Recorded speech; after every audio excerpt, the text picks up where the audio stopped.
গত ৩১ মার্চ ঈদের নামাজের সময় জান্নাতুল মোল্লা নামে এক যুবক দলবল নিয়ে সিনেমার স্টাইলে অস্ত্রের মুখে জিম্মি করে নিজ বাসা থেকে অপহরণ করে এক শিক্ষার্থীকে। এরপর পাশবিক নির্যাতন চালায় তার উপর। মেয়েকে উদ্ধারের জন্য বাবা আজহারুল ইসলাম গাজীপুরের কাশিমপুর থানায় যান অভিযোগ নিয়ে। উদ্ধার কাজে গড়িমসি করায় পুলিশের সাথে তর্ক হয় তাদের। আর সেই তর্ককে কেন্দ্র করে পুলিশ বাদী হয়ে ১৯ জন সহ অজ্ঞাত আরও ২৫ জনকে আসামি করে। ভাঙচুর ও থানা পুড়িয়ে পুলিশ হত্যার পরিকল্পনার একটি মামলা করেন। টাইনা হেসরাই নিচে নেওয়ার পর তাহাজউদ্দিনের বাসায় উঠাইছে, আমাকে বাসায় উঠাইছে।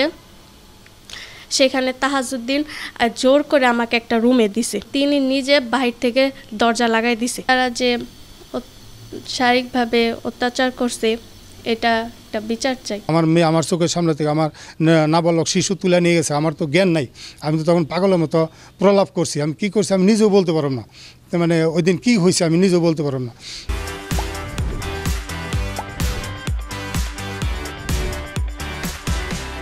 এইটাকে থানা আমাদেরকে ঠেক দেওয়ার জন্য থানা বাদী হয়ে আমাদের বিরুদ্ধে, আমার আত্মীয় স্বজন বিরুদ্ধে, শাশুড়ির বিরুদ্ধে যারা আমাকে হেল্প করবে এদের বিরুদ্ধে যে গেছে তার নামও, যে না গেছে তার নামও একটা মামলা করে দিছে। পিস্তল ধরছে, ছুরি ধরছে, ধরে আমার পরে চোপ একটা কথা বলবি না।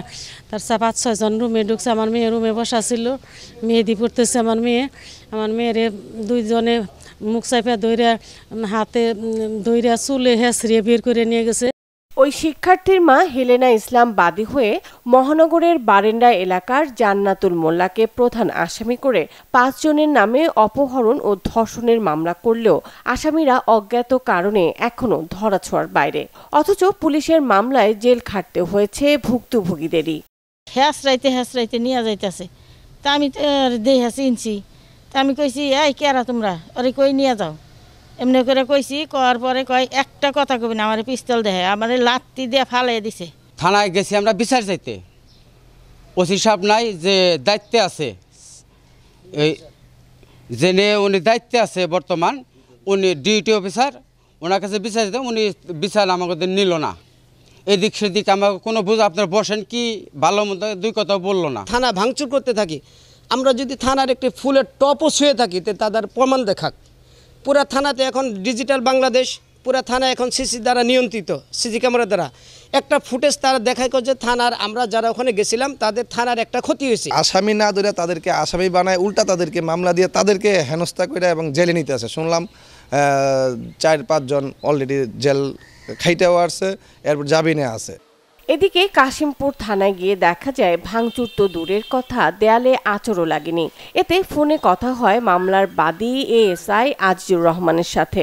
আর ঊর্ধ্বতন কর্মকর্তাদের দাবি ঘটনাটি অধিক গুরুত্ব দিয়ে তদন্ত করা হচ্ছে, জড়িতদের আইনের আওতায় আনা হবে।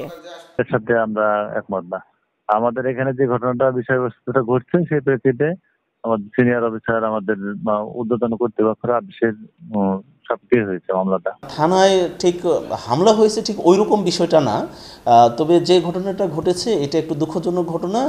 এই প্রেক্ষিতে আমরা আইনানুগ ব্যবস্থা নিয়েছি, মামলা হয়েছে, আমরা বিষয়টা নিয়ে গভীর তদন্ত করতেছি। ঘটনার ২২ দিন অতিবাহিত হলেও এখনো অবৈধ অস্ত্র উদ্ধার ও অপহরণকারীদের গ্রেফতার করতে পারেনি পুলিশ। Desk report, channel 24।